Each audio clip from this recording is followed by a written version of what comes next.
17वां जो है दिवस है आपके जो है समारोह का, इसलिए इनको बधाई। संजोग से जो हम लोग की मातृभाषा है हिंदी, उसका भी उसमें हम सब लोग होकर गौरवान्वित हुए हैं। और तीसरा, झारखंड में आज कर्मा त्योहार,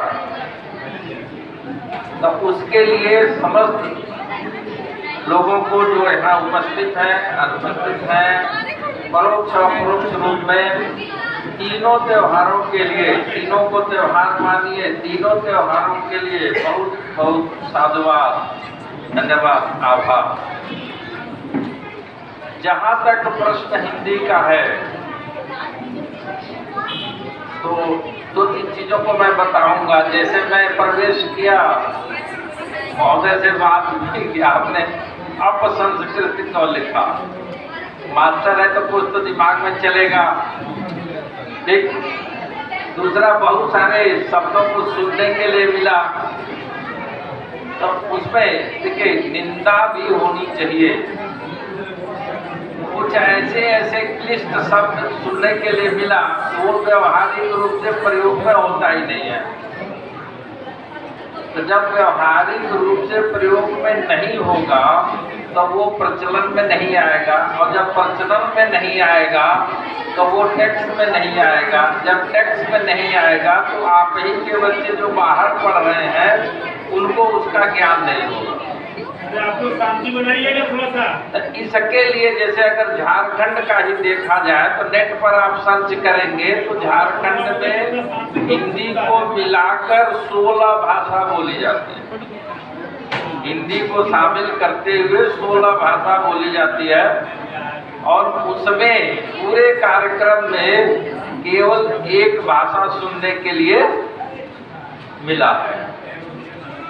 और हिंदी, हमारे पूर्व वक्ताओं ने ये बताया है कि हिंदी की इतनी विशेषता है कि ये समस्त भाषाओं को अपने में समाहित कर लेती है। अगर वो 16 भाषा में से 8 भाषा भी यहाँ बोली जाती और वो खुद हिंदी है, जो यहाँ की भाषा बोली जा रही है वो खुद हिंदी है, उसको इसमें लाएंगे तो हिंदी का स्वरूप बढ़ेगा। लेकिन चाहे अनचाहे, जाने अनजाने में हम लोग जो है, जो स्कूली प्रवेश है या परिवेश है, उसके वजह से इंग्लिश के शब्दों को सुनते हैं, इंग्लिश के शब्दों को देखते हैं, लिखते हैं, वो फिर हिंदी में शामिल हो जाती है। जैसे आप किसी अपने बच्चे से कहें पारिग्रहण, जो 3-4 बार बोला गया है, ठीक, वो समझ ही नहीं पाएगा कि होता क्या, ठीक, क्योंकि उसको तो सालगिरह, शादी का सालगिरह पता है, विवाह पता है, अवसर पता है, ये क्लिष्ट शब्दों का जानकारी नहीं है। या तो इसको हम लोग बार बार प्रयोग में लावें, जब प्रयोग में लाएंगे तो अपने सिस्टम में ऑटोमेटिक आ जाएगा। जैसे उदाहरण के तौर पर गौरव जी बता रहे थे, उदाहरण के तौर पर सबसे बढ़िया उदाहरण देकर मैं समझाने का प्रयास करूंगा। गूगल पर लोकेशन हर व्यक्ति सर्च करता है, जहाँ जाना है लोकेशन डाल दीजिए, पहुंच जाएंगे। कभी आपने सोचा है वो लोकेशन कौन डालता है, कब डालता है?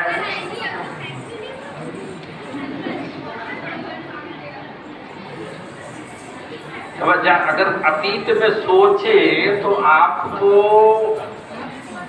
किसी कंप्यूटर साइंटिस्ट या जो AI आर्टिफिशियल इंटेलिजेंस में काम करते हैं उन लोगों से पूछेंगे तो आपको ये पता चलेगा।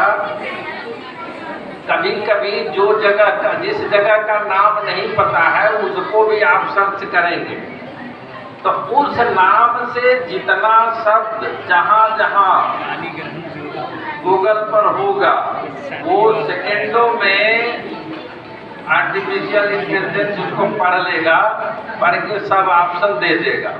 उसमें से नज़दीक का ऑप्शन आप ढूंढ लेंगे और नज़दीक का ऑप्शन ढूंढते हुए और बाई डिफॉल्ट आप उस जगह पर पहुंच जाएंगे तो अगली बार क्या होगा कि जब वहां का कोई नाम डालेगा तो वहां का लोकेशन ऑटोमेटिक वो पकड़ लेगा।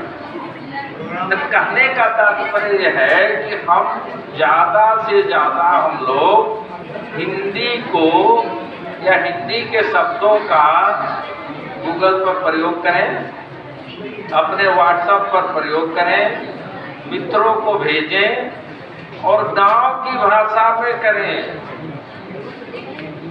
आखिर शब्दकोश हिंदी में आएगा कहाँ से?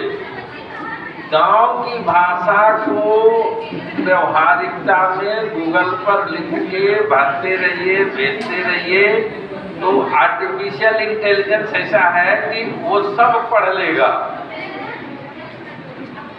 जैसे मैं बोला हूँ अभिनंदन, वंदन, स्वागतम, जोहार, तो गूगल पढ़ लेगा कि मतलब जोहार भी इन्हीं शब्दों से मिलता जुलता है, आना शुरू हो जाएगा। तो उसी तरह से गांव की भाषा भी घुमा फिरा के आप बोलेंगे, व्हाट्सएप पर भेजेंगे या सर्च मारेंगे तो ऑटोमेटिक वो पढ़ता रहेगा। और निकट भविष्य में हो सकता है कि 10-15 साल से ज़्यादा टाइम नहीं लगेगा, जो आपके दिमाग में चलता रहेगा अगला व्यक्ति अपने इलेक्ट्रॉनिक जो डिफेंस है उसके माध्यम से वो सब जानता रहेगा कि आप सामने बैठ के हमारे बारे में क्या सोच रहे हैं। तो वो तो क्योंकि गूगल पर इंग्लिश को प्रमोट करेगा, हिंदी के लिए हमको प्रयास करना पड़ेगा और सरकार इसके लिए बहुत सारी जो है सुविधा दे रही है। ट्रांसलेटर की सुविधा है, आप भरिए, गूगल भी ट्रांसलेट कर देगा। थोड़ा सा जो है शब्दों का हेर फेर होगा, मात्रा का, तो वो अपने निकट जो भी उसके विद्वजन है उससे आप कर लीजिए। और इसके पिछड़ने में हम ही लोग इसमें शामिल हैं।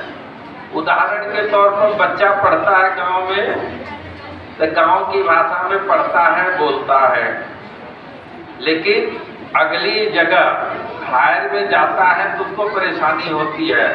तो उसके वजह से क्या हुआ, कॉन्वेंट्स में मशरूमी हो गई, खूब कॉन्वेंट्स बने, क्यों? वो अंग्रेजी। अब इंग्लिश में पढ़ने से क्या होता है, ना तो वो इंग्लिश जानता है ना तो हिंदी जानता है, शुद्ध दोनों में से कोई नहीं जानता है, कुछ लोगों को छोड़ के। अब हिंदी वाले की समस्या ये है कि यहाँ से पढ़ के वो गया हायर में ऑफिशियल है इंग्लिश, अब आधी उसकी विद्वता अपने आप खत्म हो गई। मास्टर पढ़ाएंगे तो उसको समझ में नहीं आएगा, समझ पाएगा तो लिख नहीं पाएगा, लिख पाएगा तो एग्जाम में नहीं लिख पाएगा, तब पूरा हिंदी छोड़ के इंग्लिश पढ़ेगा। ठीक, साल भर कुछ कार्यक्रम करके और इसको जीवंत बनाए रखती है। मैं बहुत शुभकामना देती हूँ और मुझसे जितना सहयोग बन पड़ेगा मैं हमेशा उसके लिए तैयार हूँ। और बहुत शुभकामना। और